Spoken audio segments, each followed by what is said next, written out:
आप देख रहे हैं आर्टूम पीबी। अमीर घमंडी ननद मोहिनी के 3 बेटे थे। पति खूब अच्छा कमाता और बड़े घर के ऐश सब था मोहिनी के जीवन में। लेकिन एक चीज जो नहीं थी वो थी सुकून। मेरी बहन और मेरा भाई दोनों गरीब, लेकिन मैं मेरे पास तो नोट की बरसात है। तभी मोहिनी की बहन वीना उसके दरवाजे आ जाती है। अरे मोहिनी, कैसी है? मेरे घर में ना सिलेंडर खत्म हो गया है।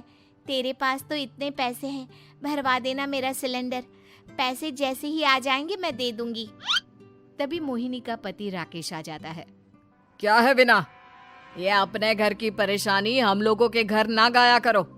तुम्हारी बहन को तुम लोगों पर तरस आ जाता है और वो पैसे देने लग जाती है। मुझे ये बिल्कुल पसंद नहीं है। ओ जीजा जी, नहीं, मैं तो वो बस अच्छा, मैं चलती हूँ। वीना वहां से चली जाती है। उसके जाने के बाद अच्छा किया जो आपने सुना दिया। अरे न जाने क्या सोचकर मेरे घर आ जाती है कि जैसे यहाँ तो भंडारा भरा है। अरे कितना तो दे दिया। अच्छा जी, जरा 1000 तो देना। वो बिन्नी दीदी है ना, उनके घर जा रही हूँ। उनका पोता हुआ है तो मुंह दिखाई दे दूंगी। हाँ, उन लोगों के आगे तो शो ऑफ किया करो। वो खुद को बड़ा अमीर शो करते हैं ना। दिखा दे कि तू भी किसी से कम नहीं है। हाँ जी, इसी के लिए तो जा रही हूँ। मोहिनी तैयार होकर अपनी बुआ की बेटी के घर जाती है, जहाँ उसके पोते का कार्यक्रम चल रहा होता है। वहाँ वीना भी आई होती है। अरे वीना, क्या जरूरत थी यहाँ आने की? तेरे घर पर गैस नहीं है तो वो भरा लेती। क्या करूँ मोहिनी, बुआ को बुरा लग जाता नहीं जाती तो। वैसे मेरे पास एक जोड़ा बच्चे का कपड़ा रखा था, वही अपनी चांदी के पायल के साथ देने जा रही हूँ। घर पर गैस थी नहीं, सोचा परिवार यहीं खाना खा लेगा, बाकी सुबह का सुबह देखा जाएगा। मोहिनी को बहन पर दया आ जाती है। वो पर्स से 1000 रुपए निकाल कर दे देती है। ले वीना, लेकिन पैसे वापस कर देना, तेरे जीजाजी हिसाब लेते हैं।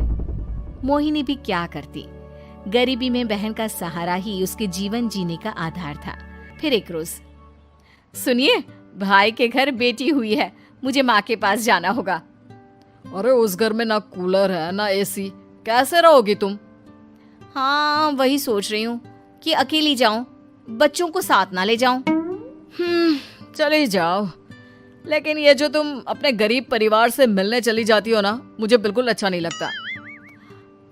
पता नहीं मैं भी कैसे मैनेज करती हूँ, लेकिन क्या करूँ। मोहिनी भाई भाभी के घर आती है। मोहिनी, कैसे आना हुआ? तू यहाँ हम लोगों के घर रह लेगी या फिर किसी होटल में रहेगी? क्या हो गया है माँ? मोहिनी को क्यों ऐसे बोल रहे हैं आप? अरे तू नहीं जानती अपनी ननद को, पैसे वाली है ना, तो ऐड कुछ ज्यादा ही है। मोहिनी को माँ की बात का बुरा नहीं लगता है, क्योंकि उसे पता ही नहीं चलता कि माँ उसे जली कटी सुना रही है। वो भाभी की बच्ची के साथ लेन देन करती है और वहाँ से चली जाती है। उसके जाने के बाद, माँ, क्यों आप मोहिनी को इतनी सारी बातें सुनाती हो? भाई का बेटा बोल पड़ता है। माँ, क्योंकि दादी जानती है कि बुआ के अंदर घमंड है। सही बोल रहा है मोहन। बहू भले तुझे ना दिखता हो, लेकिन मुझे और मोहन को दिखता है कि वो कितनी घमंडी है। मोहिनी मायके आती है, जहाँ गरीबी के कारण चीजें कम होती हैं। इस मोहन के बच्चे को काम पर लगा दो ना, किसी दुकान या किसी होटल में। बर्तन धो लिया करेगा, कम से कम 4 पैसे और आएंगे घर में।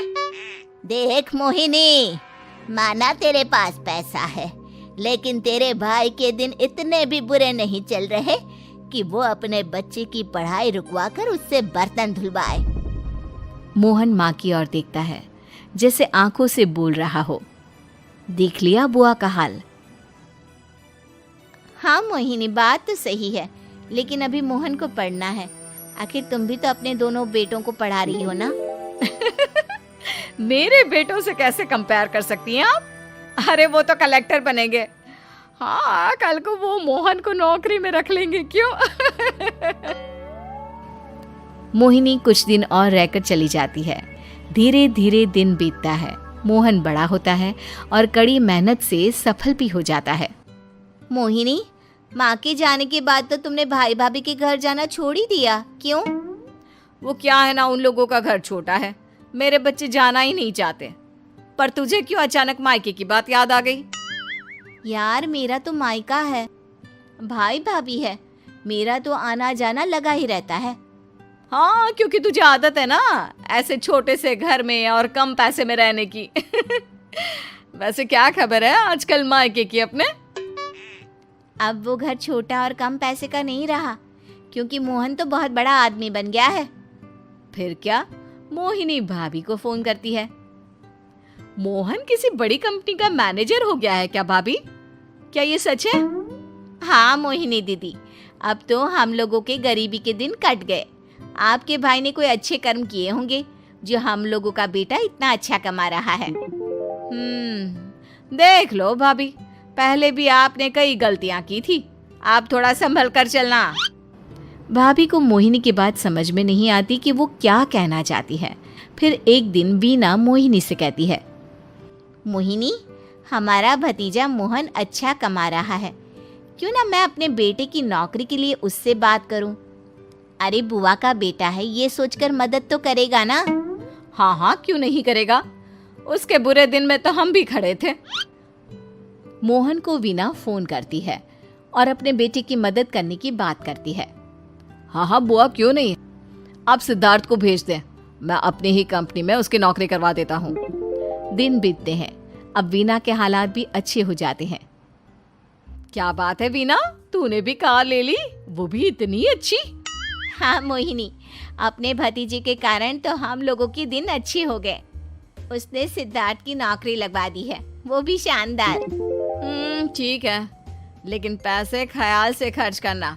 वो क्या है ना, पैसे आने आसान है लेकिन संभालने मुश्किल। मोहिनी घर पर अपने पति से बात करती है। देखो ना, सबके पास पैसे हैं, एक वक्त था जब मैं ही अमीर हुआ करती थी। लगता है कि ज्यादा दिन नहीं रह पाओगी, मेरी नौकरी को कुछ साल ही बचे हैं और तुम्हारे दोनों लड़के निकम्मे हैं। उन लोगों को बोलो ना कि नौकरी करे। तभी वहां मोहिनी के बेटे भी आ जाते हैं। अरे हमें क्या मोहन समझा है जो दिन रात गधे की तरह काम करते रहे? खैर, दिन फिरते हैं और मोहिनी के पति की नौकरी भी खत्म हो जाती है। मोहिनी क्या करे, थोड़े से पैसे में गुजारा नहीं हो रहा है। तो क्या करे, मेरी समझ में कुछ नहीं आ रहा। मोहन को बोलो ना कि वो इन दोनों के लिए नौकरी देखे, जैसे सिद्धार्थ के लिए नौकरी देखी है। मोहिनी क्या कहती, उसे अपने वो दिन याद आ जाते हैं जब उसने भाभी से मोहन को नौकर बनने की सलाह दी थी। क्या हो गया, क्या सोच रही हो मोहिनी? यही कि वक्त कभी भी किसी का भी पलट सकता है, ऊपर वाले से डर कर रहना चाहिए।